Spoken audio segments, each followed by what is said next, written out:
ঠিকই বলছি বোন, আমি তো সাজিয়েইনি। চুপ কর, আমার মুখের উপর কথা। এবার যদি তোর লেগে আমার মেয়ের বিয়ে ভেঙে যায় না, অগুন তো মুখ পড়ি দেবো। ব্যাগ থেকে পড়ি তো অমনি মাটাকে খেয়েছে, এখন আমাদের পিছনে লেগেছে। খালামা খালামা, বাজার করা হয়ে গেছে, এইলেন বাকি টাকা। এই যা, টনির সাথে কি ফলগুলো কাটগা। আচ্ছা রে, মুখ ধুইছি, কপালে কষ্ট আছে। হ্যাঁ চ মা, হ্যাঁ তোকে সাজিয়ে দিই কি। এইভাবে রাগ করে চলে আসলা, এবার কি করবা? কি করবো আবার? মুনিশ কাটবে নাহলে বিদেশ যাব, তাই বলে তোমাকে প্রতিদিন অপমান করবে, ও আমি সহ্য করতে পারবো না।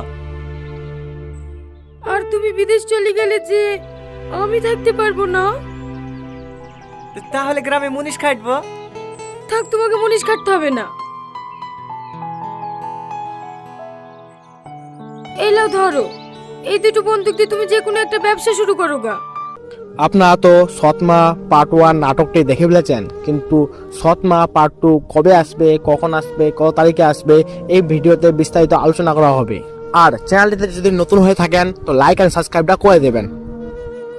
যদি সৎমা পার্ট 1 তো আপনারা যদি দেখে না থাকেন তাহলে পল্লিগ্রাম টিভি চ্যানেলে গিয়ে দেখে নেবেন, আর পার্ট 2টাও দেখে নেবেন অবশ্যই। এই ভিডিওতে আপনাদের জানানো হবে সৎমা পার্ট 2 আসবে কি আসবে না। আর যদি এই চ্যানেলটিতে নতুন হয়ে থাকেন তো লাইক অ্যান্ড সাবস্ক্রাইবটা অবশ্যই করবেন। আর আপনারা তো জানেন টনি খুবই গরিব ছিল, আর সালমা তার সৎমায়ের কাছে থাকতো, তাই সালমার খুবই অবহেলা হতো, তার জন্য টনি সালমাকে বিয়ে করে নিয়েছিল। এইভাবেই যদি আপনারা নতুন আপডেট পেতে চান তো চ্যানেলটিকে লাইক অ্যান্ড সাবস্ক্রাইব করে দিবেন। দেখা হবে পরের ভিডিওয়।